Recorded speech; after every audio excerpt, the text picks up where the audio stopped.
So there is no writing assignment for next time, right? What we're doing is splitting chapter 7 into 2 parts because it's kind of big conceptually, and I don't want to try to have to cover too much in one day. So we're going to be doing the whole of chapter 7 over the course of next week. You're going to be reading up to page 202 for next time, right? So the part where it says, read up to the part where it says introductions and conclusions, and then stop there, right? We're going to do introductions and conclusions and recognizing and fixing weak thesis statements on Thursday. And on Tuesday, we're just going to focus on turning claims into thesis statements and then developing a strong thesis, right? So that's going to be our focus on Tuesday.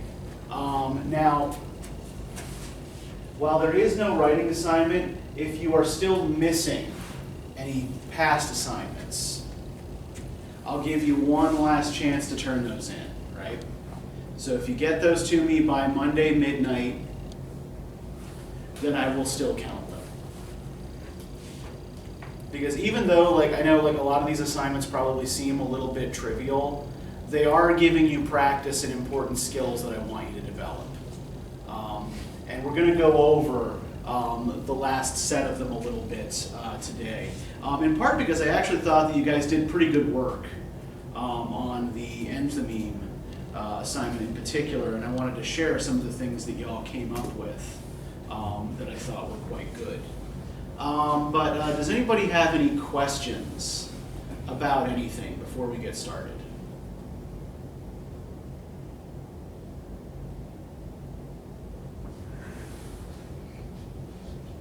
Okay, so most of what we're going to do today is going to be kind of focusing on claims and evidence and developing claims out of a body of evidence.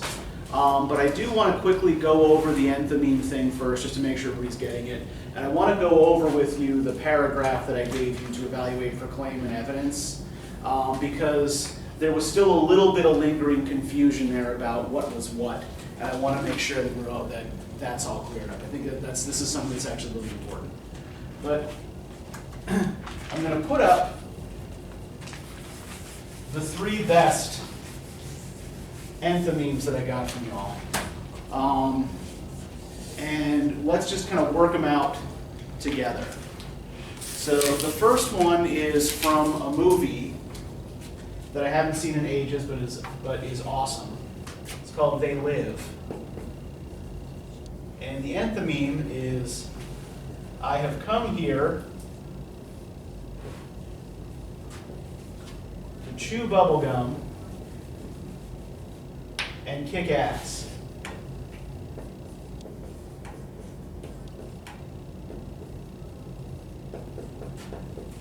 And I'm all out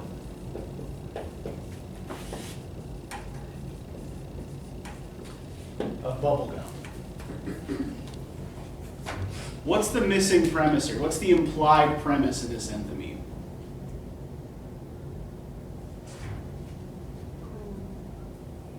They're sexy out of bubblegum, all he do is, right? Yeah, if he's here to kick ass and chew bubblegum, and he's all out of bubblegum, right? Then what's he here to do? Kick ass. Yeah, that's all that's left, right? So the implied premise, I am here to kick ass.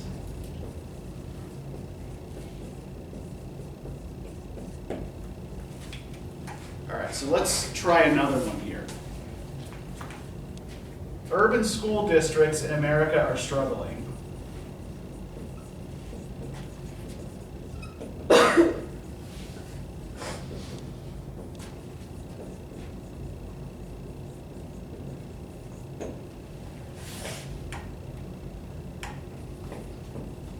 So we need more charter schools in these areas.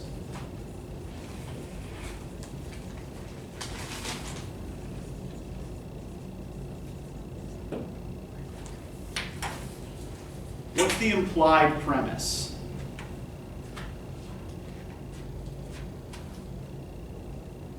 urban school districts in America are struggling, so we need more charter schools in these areas. That charter schools helps more with struggling schools in America. Okay, so somebody who would say something like this, yeah, is implying or assuming, right, yeah, that charter schools can fix what's wrong with urban school districts, right? Good, yes.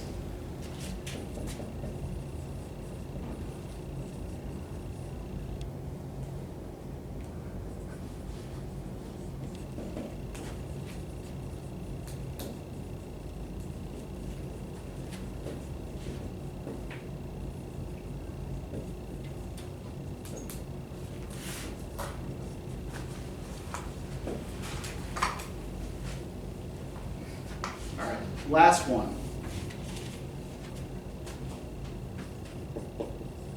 College students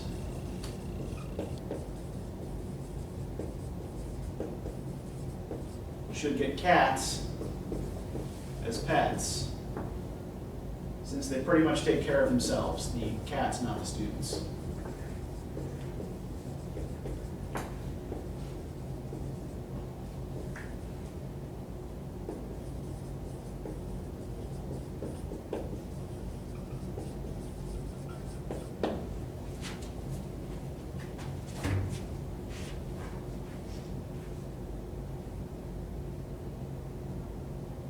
What's the implied premise in this statement?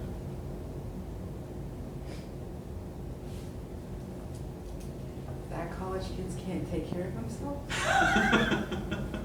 Is it that they can't take care of themselves? Or others?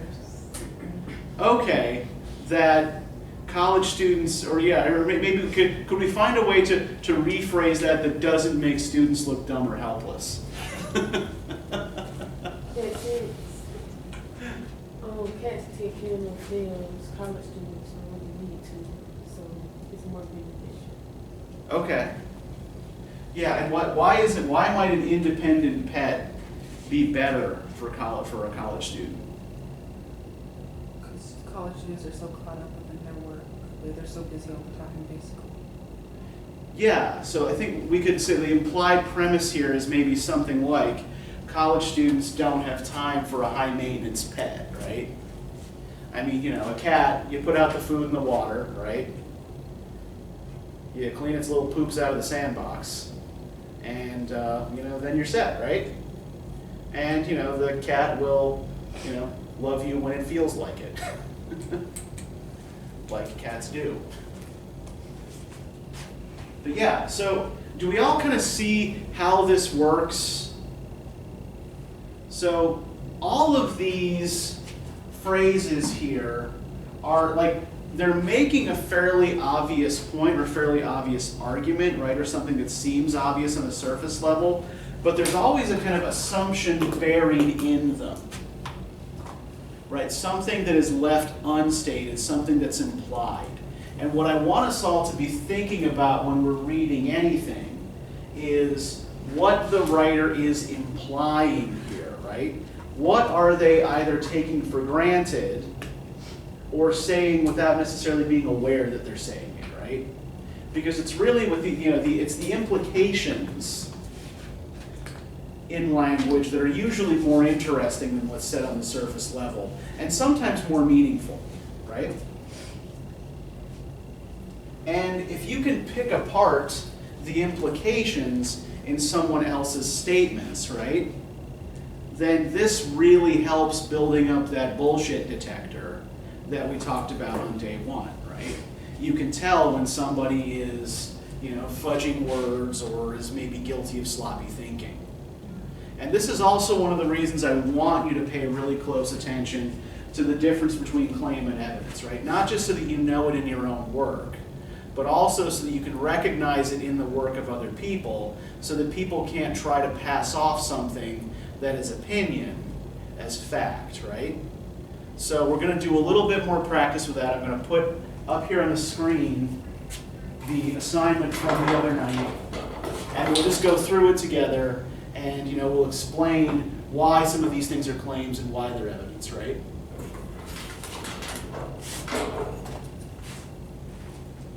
And And I do want to say before we go through this, that all of you got most of it right.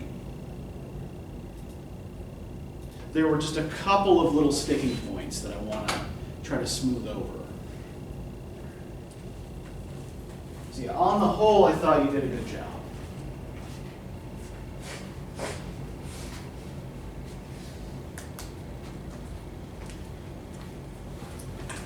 Okay. So let's start with sentence 1 here. Right. Bad news travels fast, and an embarrassing video travels even faster. Is this a claim or evidence?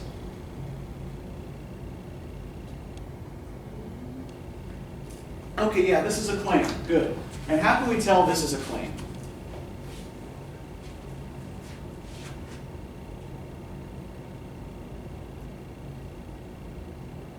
Because it's more of an opinion.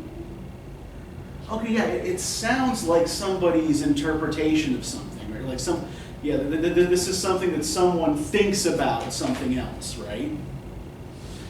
And what then comes right after it here, right? By last Sunday morning, one of the internet's most popular downloads was the hours-old 60-second WMV file of Ashley Simpson on Saturday Night Live.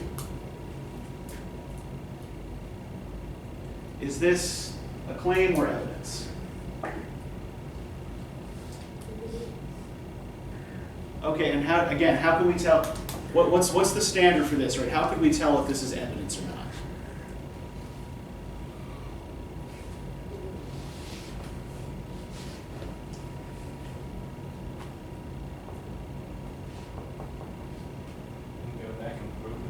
Yeah, you could go back. Yeah, you could look up what the most popular internet downloads were for this week in 2004, right?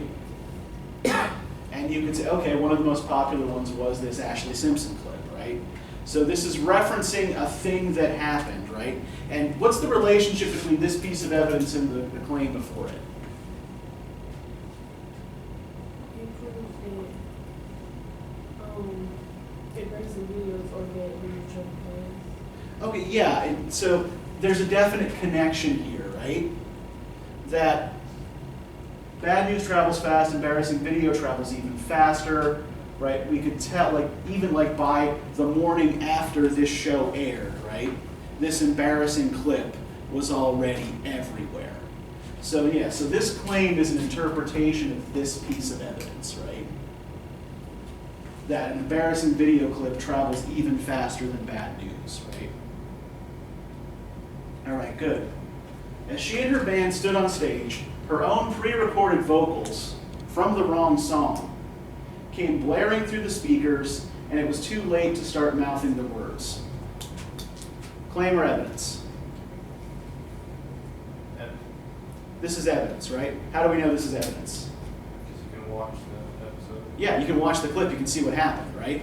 This is just a description of what happened when she was supposed to perform, right?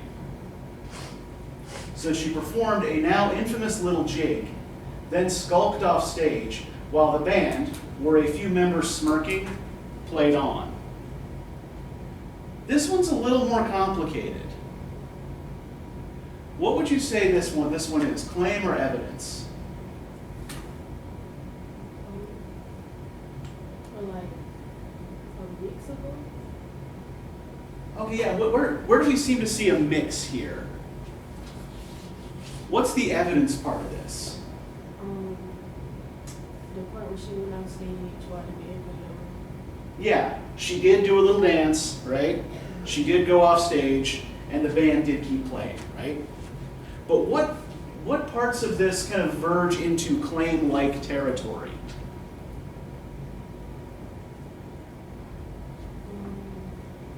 The part where he calls it infamous. Okay, yeah, this word infamous, right, is one of those kind of evaluative, judgy words, right, that indicates some sort of feeling about what she's done, right? And when somebody's infamous for something, right, what is it like? Do you typically want to be infamous? Is infamy a good thing? No, infamy is usually a negative thing, right? Basically, infamous is being famous for something bad, right? So yeah, infamous is a kind of loaded word, right? What about skulked? What does it mean to skulk?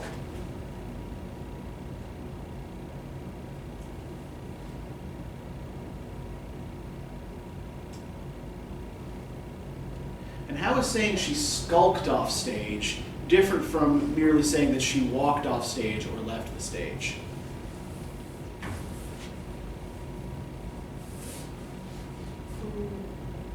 I don't know what scope means, but I guess they used it to kind of show the type of emotion going and to the energy of the vibe. Okay, yeah. So I think you've got that right. That this is meant to convey a particular kind of leaving the stage, right? And a sort of judgment about the way she leaves the stage, right? So when you skulk, skulking is almost like kind of like sneaking, right? Someone who skulks off stage is trying to do so quietly without being noticed. So there's a judgment here implied in the manner that she leaves the stage, right? She doesn't walk off confidently, she doesn't stomp angrily, she sort of skulks off, which would indicate what sort of feeling on her part. Embarrassed. Yeah, that she's embarrassed, humiliated, right? I mean, think of, when this happened, it was, to be honest, like pretty fucking hilarious. But to be the person it happened to, right, is, probably kind of like crushing and humiliating and was, kind of devastating for this person's career. Where else do we see potential claim language here? Right, while the band, where a few members smirking, played on.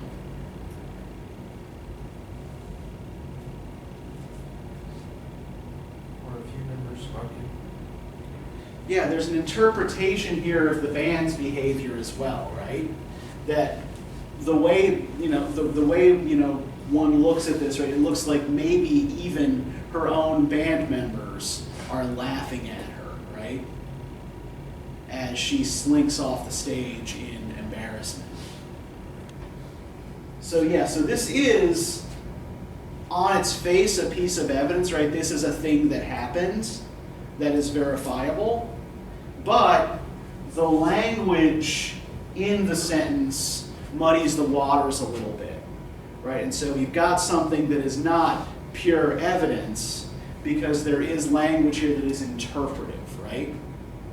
And so it's important to be able to recognize when this sort of thing is happening. When you've got something that looks like a piece of pure evidence, but it's evidence that the writer is clearly kind of like coloring with opinion or interpretation. All right, so next one here. One of 2004's most popular new stars had been exposed as what exactly?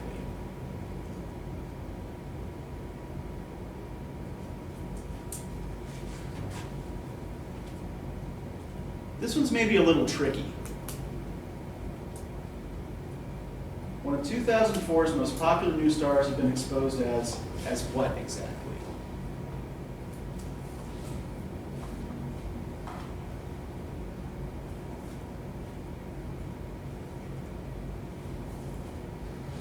Do you think this is claim or evidence?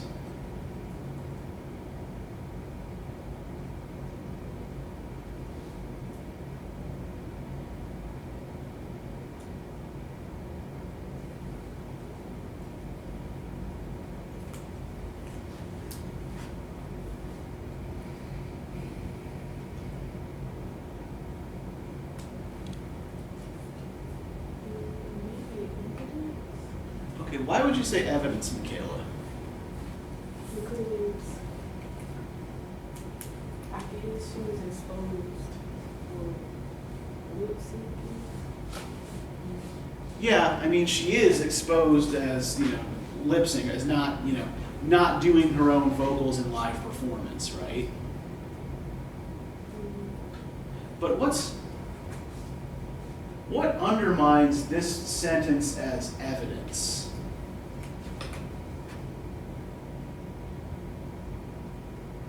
Being a question. What's that? Being a question. Yeah, it's a question, right? Being exposed as what exactly, right? So what does it sound like the author might be doing here in trying to interpret this incident? How is he assuming other people have interpreted this incident?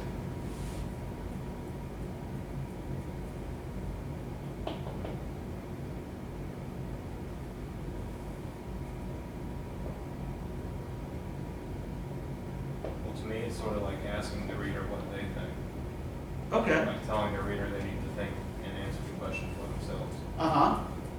And if he believes the reader needs to think about this and answer the question for themselves, then what does that suggest he thinks about the conventional interpretation of or reaction to the Ashley Simpson incident?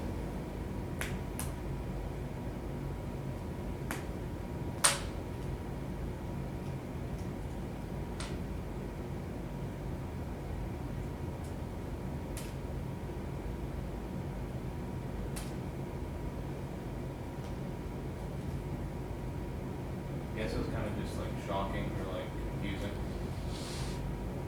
Okay. Like a debatable topic. Okay, then it's actually debatable, right? That it's actually debatable what this means.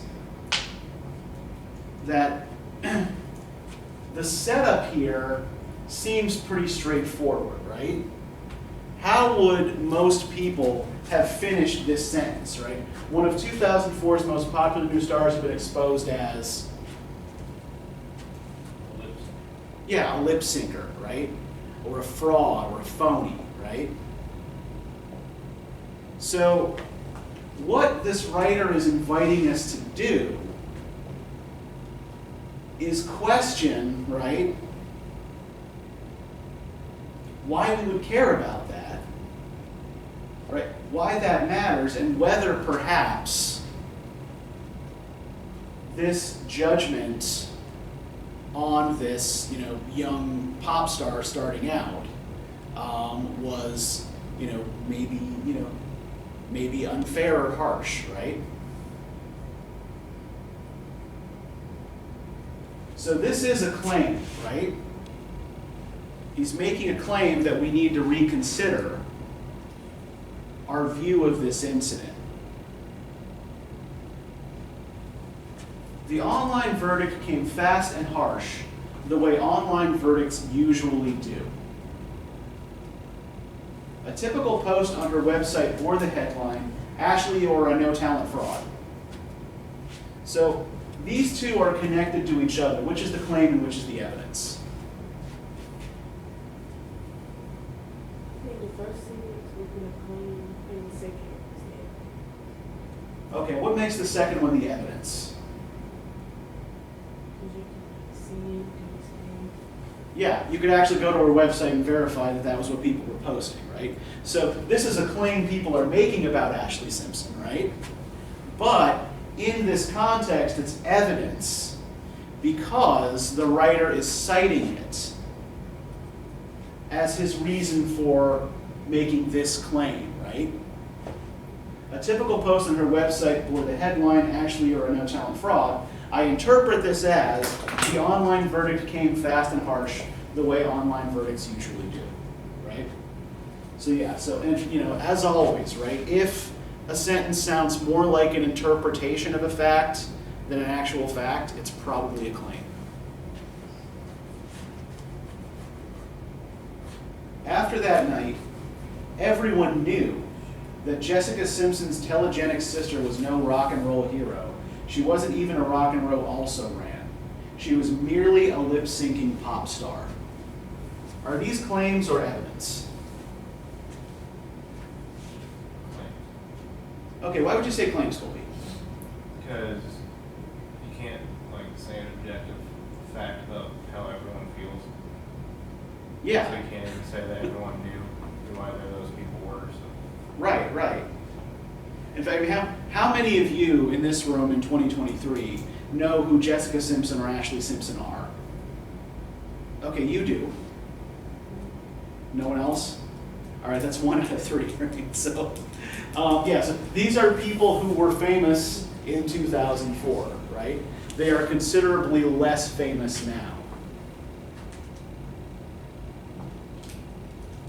But, yeah, you're right. These are claims, right? One giveaway in the second sentence is the merely, right? Because that indicates feeling, right? An opinion about someone being a lip-syncing pop star, right?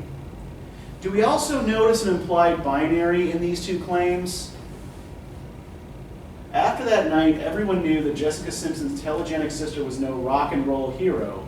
She wasn't even a rock and roll also-ran. She was merely a lip-syncing pop star. What two things are being compared or opposed to each other here? Rock and roll hero and let's keep pop star. Okay, yeah, rock and roll hero, lip-syncing pop star, right? And there's a value judgment attached to both of those, right? Which is the one that the claim is suggesting conventional wisdom says we're supposed to like, rock and roll or pop? Rock. Yeah, that rock and roll is supposed to be the good thing, right? And then what is pop supposed to be?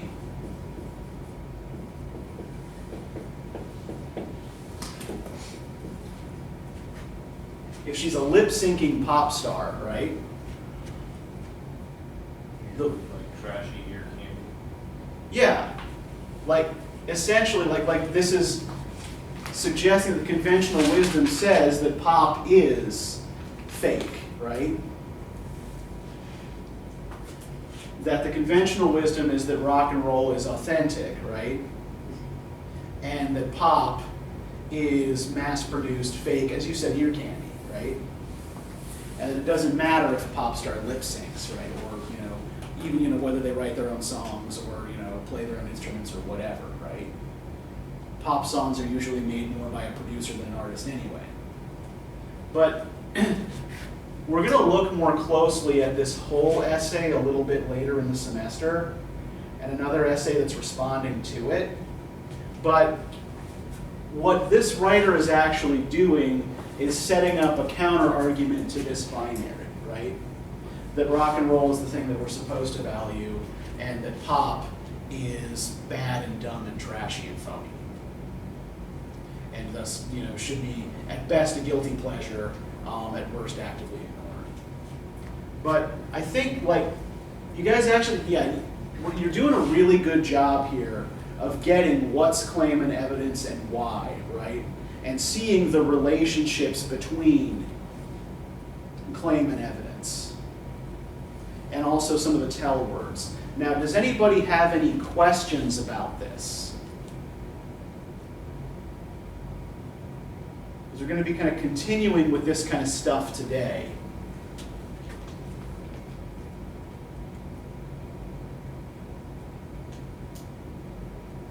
Anything confusing here or anything you want to talk about before we move on? Yeah, Michaela. Okay, in the homework, it is about if it was a claim or mixed. Uh-huh. Which one dominates? And Yeah. can you explain what it Okay, is? sure. So when you are writing a paragraph, in an argumentative essay, now this is a little bit different because it's a piece of newspaper music criticism, but in your own work, in an argumentative essay, you usually want to make one major claim per paragraph, right? And maybe have that be the topic sentence for the paragraph. You're going to want to apply one major piece of evidence to that claim.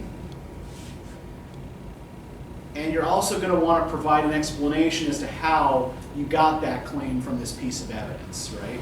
So that's what a typical paragraph in an argumentative essay is going to look like, right? Claim, this is my evidence for this claim, where I got it from, and this is how I got there, right?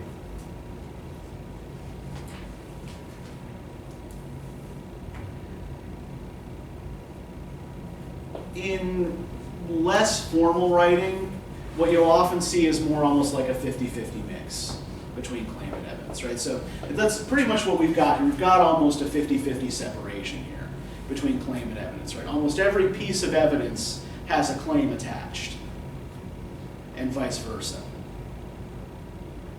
So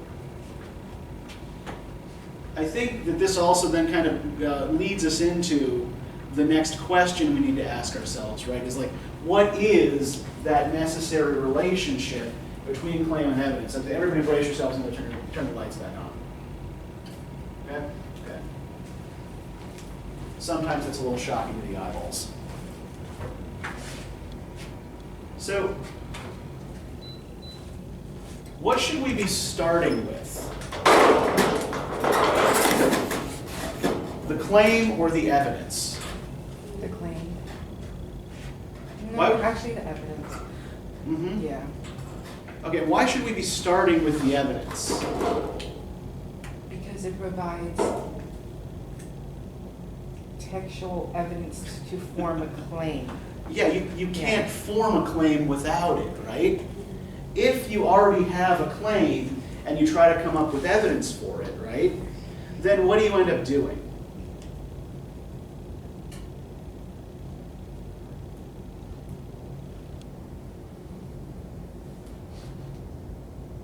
You end up messing up your evidence, correct? I don't know. Yeah, you do end up messing up your evidence, right? By not really considering the full picture of the evidence, right? You've got this claim that you already want to make, and then you're just going to go and pick the evidence that fits it, right? You're generally better served when you're trying to make an argument looking at the evidence and seeing what kinds of claims it suggests to you, right? So there are basically two ways to go about logical reasoning.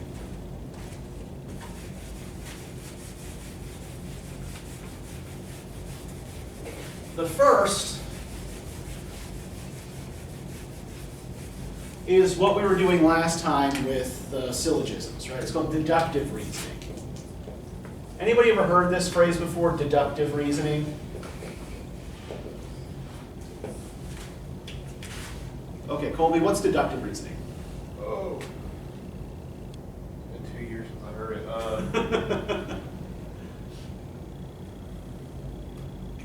I don't know. Okay, so remember back to the syllogisms, right? We start with the general principle, right?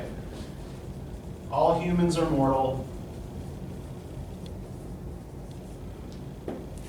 And we apply a specific case to it. Socrates is human. Therefore, Socrates is mortal. And that's how deductive reasoning works, right? You're moving from the general to the specific.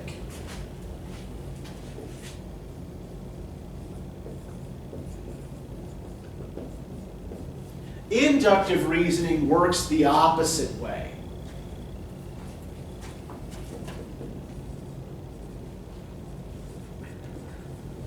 When you are trying to reason inductively, you've got a set of data in front of you that you're trying to infer general principles from, right? So you start with specific pieces of information and you're trying to infer some kind of general claim or general principle from it. Inductive reasoning is, generally speaking, going to be more useful to you than deductive reasoning, right? You're going to be doing this in your life and work a lot more frequently than you do deductive reasoning. right?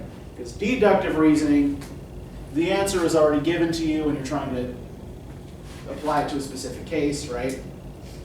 Inductive reasoning, you're trying to come up with your own answer based on what's in front of you, right? So I want to try to do some practice with this today. And in order to do this, I'd like you all to kind of group up together.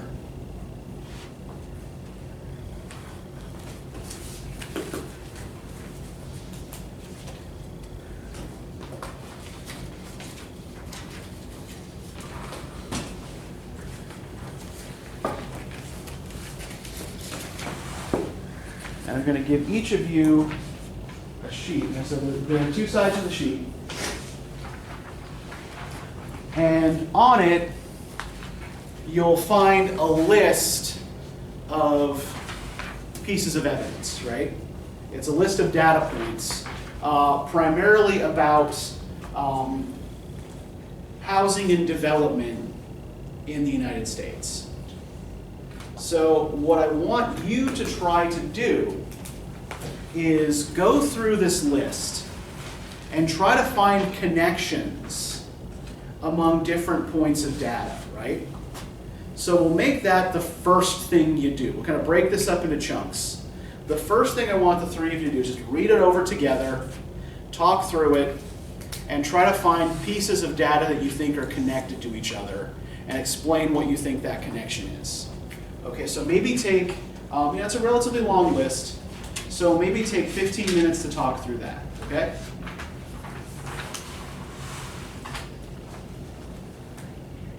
And I don't need the sheets back. You can keep those so you can make notes on them if you want.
If you don't know what something is, it's okay to ask. It's basically about, it's like, you know, when you go to a neighborhood and then like around, there's houses built, but there's no exit, it's just one like. it's Yeah, just- the, it looks like the plan kind of yeah. looks like this, right? There'd be a feeder road Looks like a outside light the bulb. development, Yeah. and then the development is shaped like this, right? So there's only like one or two ways in or Kind of out. looks like a light bulb, but. Yeah.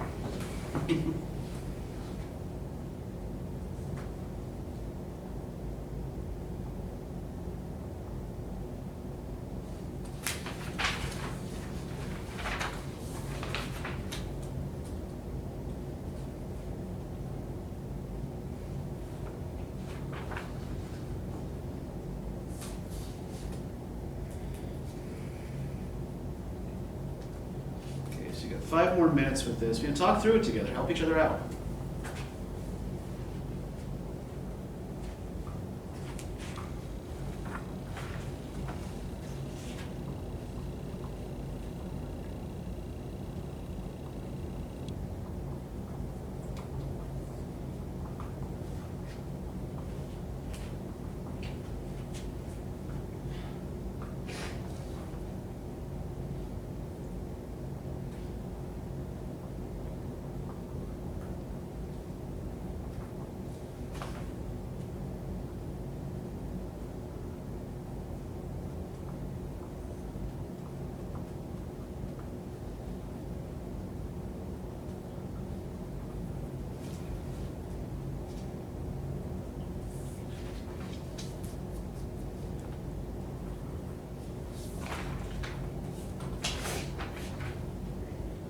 Did you find any connections to the first one?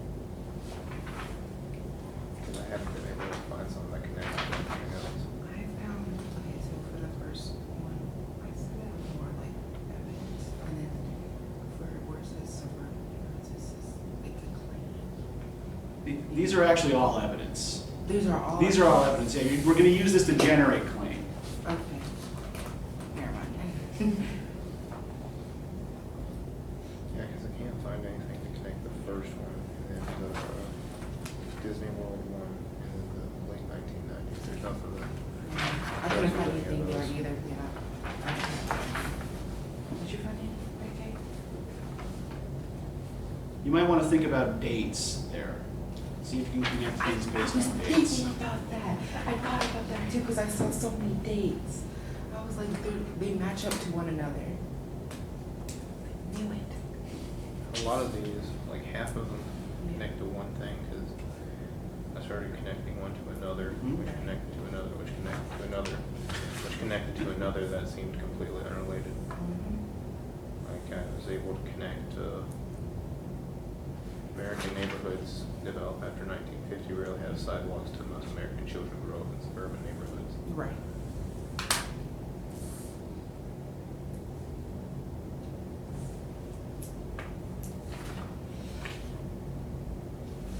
And then obviously the first two on the back of it are connected. Because people often oppose because different zoning laws or zoning laws were created because people often oppose the putting of new places because they don't fit in with the neighborhood. Mhm.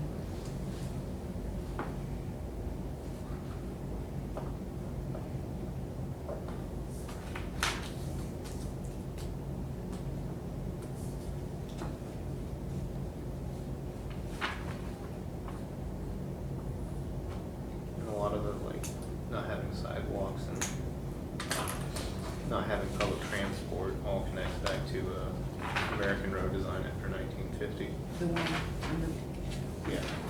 Okay. So like basically everything. So you're all the basically problems with saying driving. this whole part connects back to this whole sentence. Yeah. Because that's the main problem.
So, you know, Colby and Ariel, I've heard you guys chatting here a little bit about this. Mikhail, I've seen you furiously scribbling. So what have you all come up with here? Like, what connections are you locating between these different facts? Well, I made a connection between the sentence about the sidewalks in suburban areas and prioritize automotive speed over pedestrian safety. Okay. Because in suburban areas, they're more exclusive and, you know, more of a home resort, I guess, and having cars and stuff in and out and posting on speed. It's like a red flag, so I guess the pedestrian area. Yeah, so if they're prioritizing automotive speed, do they expect people to be walking, or do they particularly care about people who are on foot? I don't really care. Not really, yeah. The expectation is that everybody's going to be driving everywhere, right? In fact, the most dangerous stretch of roadway in America, just a little fun fact here, or maybe not so fun fact, is a part of US 19 that runs through a small city in Florida. You know, there's not much public transit, but there are a lot of businesses along this stretch. The speed limit is 45. I don't know if you've ever seen what a car going 45 miles per hour does to a body when it hits it. But yeah, we don't think of 45 as being very fast, but if you're on foot and a car hits you, it's fast, right? And there are, like, you know, the crosswalks are often about a mile apart. So there are just not enough places for people to cross the street safely who, for whatever reason, can't or don't drive, right? So, yeah, so we this prioritization of speed over safety for people on foot, right, tends to assume that everybody's gonna be driving, right? So what else do we see here? Maybe we can kind of like lean into that a little bit. What else do we see here that's connected to cars or to like car culture? So we've got to think about the automotive speeds, right? We've got the lack of sidewalks, which suggests that city planners are planning for people to be driving rather than walking, right? I think the piece of evidence that sort of threads everything together is the prioritizes speed over safety. Because the sidewalks and then public transportation is rarely offered, so Okay, it yeah. adds to the danger. Yeah, and if you think about, can we connect the lack of public transportation to the way suburbs are designed? So we talked about like what a cul-de-sac is, right? If your whole town is set up in these cul-de-sacs, how convenient or simple is it to run a bus service or, you know, or a train? For a train. Yeah, or even for a bus, right? Because you've got roads that the bus can travel on, right?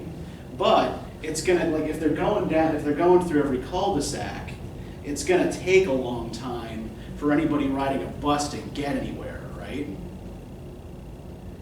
It's technically like a school bus at that point. Yeah, and we can also kind of think about this in terms of traffic, right? So if there are only one or two ways out of your development, right? So like, for example, my mother-in-law lives in a cul-de-sac outside Philadelphia. Is that some kind of stinging insect? I think so. Okay. It's a ladybug. Oh, it's a ladybug? It's a ladybug, yeah, okay, yeah, don't worry about it, yeah. It's Okay. Look like a bee from where I was at. It's only dangerous if you're an aphid. And none of you look like aphids, so I think we're okay. But yeah, my mother-in-law lives in a neighborhood outside Philadelphia that, you know, there are two ways in and out, right? So what tends to happen, because there are cars whizzing by on the street that the development empties out into, right? You have to sit here and wait for a long time in order to be able to get out safely. So if you're trying to drive a bus through these neighborhoods, right? It delays your time to destination quite a bit. It makes it hard to keep a consistent bus schedule, right? As opposed to if you're in a city with a grid, there are usually dedicated bus lanes. Okay, so we're making some connections here, right? So that the fact that these neighborhoods are designed, right, under the impression that everybody owns their own private automobile, right? So what other ideas here can we connect to that?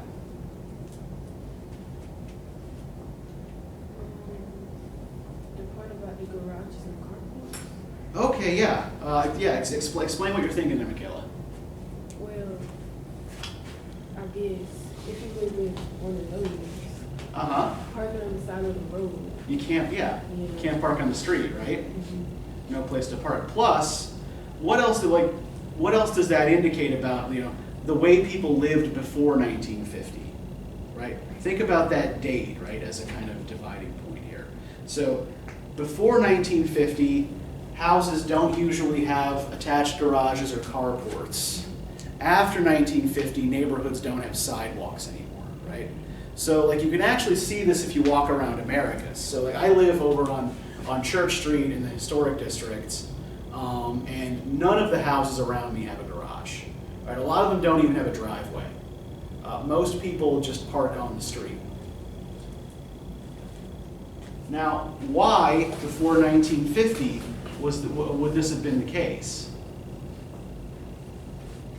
There weren't as many cars. Yeah, cars existed, right? But fewer people owned one, and development patterns prior to 1950 were a lot more pedestrian friendly, right? Right. It was assumed that not everybody was going to walk everywhere, or that most people were going to be walking to get where they were going. So now, just as a small personal example here, right? So I live literally right around the corner from the food line, right? From where? From the food line, the grocery store. Oh. So it feels stupid to drive there, right? I can see it, right? It's it makes no sense to drive. But with the traffic that whizzing down Lamar Street, right? When I walk there, I'm taking my life into my hands. So, this is a design decision, right, to favor drivers over walkers. What else? So we've got those points about garages and carports, right? You don't need a garage or a carport if you don't have a car. Are there other points here related to automobiles that we might be able to lean into a little bit?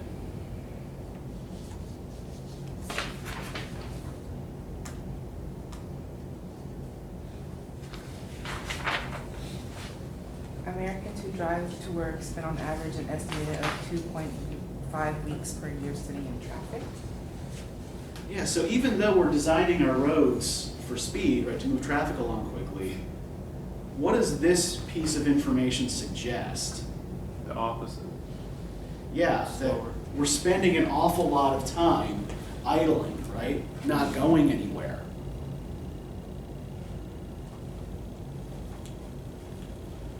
So this kind of pushes back against the idea of automotive efficiency, right? That even though everybody's driving, maybe if we set up a world in which everybody drives, and you do not have to share this opinion, right? This is just a claim. I'm demonstrating how to develop a claim from a set of data here, right? Maybe if we've set up an environment in which everybody has to drive, right? It actually makes it harder to get where you're going, because street patterns become more confusing and more prone to traffic, and cars choke up the existing roads, right? So people are stuck for longer. What else? So we're talking about 1950 as this kind of dividing line point, right?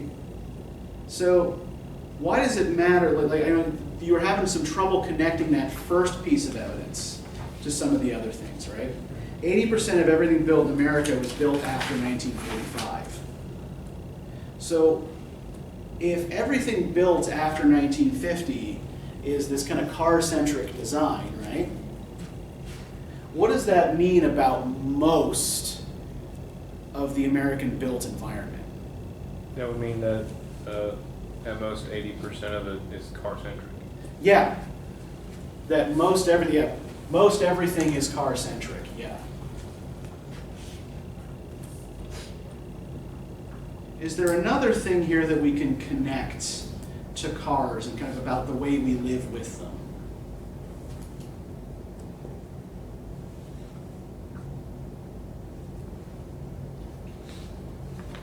And our garages are typically as big as the living space. Yeah, so when people build houses now, they often build a garage space that is equal in size to the rest of the house, right? That, you know, your living room, dining room, kitchen, bedrooms, right, all right. The garage is just as big, right? It's like building a separate house for your car, or cars, right? Yeah, why might people need to build, why might people feel they need to build garages that are as big as the house? So you can fit more cars into it, or? Okay, yeah, you can fit more cars, right? And so most families would now need to own multiple cars, right? Particularly, you know, if you have a family and both parents work, they both need a way to get to work, right? Or even if one parent is, say, staying home with the children, right? If they don't have a car and they live in a neighborhood like this, what does that mean? That they're not able to, like, if they have kids that go, like, have sports or go to academics, like, they Yeah. can't bring them there because no transportation. Yeah, or But even you have school buses, but yeah, still, yeah. But nonetheless, right? It's like, you know, if you have an emergency, right? You Right. got to take the kid to the doctor, to the hospital. You don't have transportation. Yeah, you need a way to get there, right? And we know that there's no public transit in these kinds of neighborhoods. And what else do we know about the way building tends to proceed here? What else can we connect to that? You wouldn't need to drive if housing units, schools, and hospitals were built near your home. Yeah, but in the suburbs, everything tends to be built far apart, right? Have any of you ever heard this phrase before, NIMBY? Do any of you know what this means? I don't remember what it stands for, but Okay, yeah, it's an acronym. It stands for Not in My Backyard. And NIMBYs are people who tend to oppose new construction near their homes, right? And the bigger, nastier cousin of the NIMBY is the banana. And banana stands for build absolutely nothing anywhere near anything. So why would people, like, what logical reasons would people have? Like, typically we would think of, you have schools, hospitals, shops being close to our homes as good and convenient, right? Or you'd think. Why would people oppose that? noise pollution. Noise pollution, yeah. And what else are people dealing with a lot of, particularly if they live in the suburbs? Taxes too. Is a part of it? Well, would say having a school closer to your house affect the taxes really at all?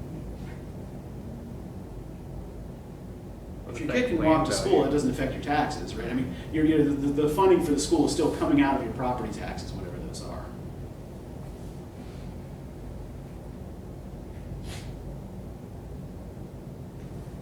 What are people already spending 2.5 weeks of every year doing? Driving. I'm just sitting. Just sitting in traffic, idling, right? Oh, yeah. What do things like schools and hospitals and shopping centers create more of? Traffic. They create more traffic, yes. Especially if you live in a place that's kind of designed to snarl up traffic, right? So all of that traffic then might do what to your home and its value? Devalue. It might make your home less valuable, right? And what do we see here that has to do with the financial value of your home?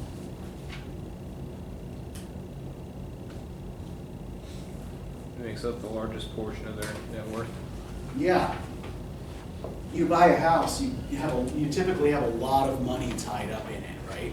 It's usually the largest single financial asset someone owns, if they own a house, right?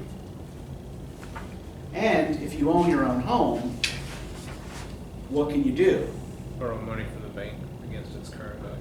Yeah.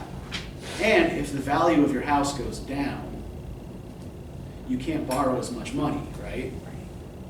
So, owning a house not only ties up a lot of your money, but it also gives you access to more money. You have to pay it back, but you can get a loan based on it, or you get a mortgage.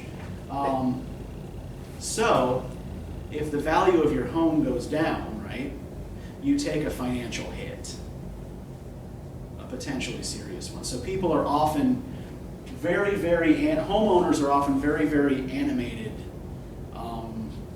about changes to the character of their neighborhood, right? Yeah, go ahead, Harold. So I live in Atlanta, and Uh-huh. there's a lot of like people who are bananas because they're just like building and building, like it's crazy, like it's like nonstop, and like there's like a 90-mile radius like of like woodsy, like the only greeny area in Atlanta, Mhm. and they're thinking of building a place like I've read you heard about this. that? Yeah, and a lot there's of people are very protest- upset about protest it. there. Yeah. Yeah, and it's insane Yeah. up there. Yeah, well, I mean, some of the Atlanta suburbs,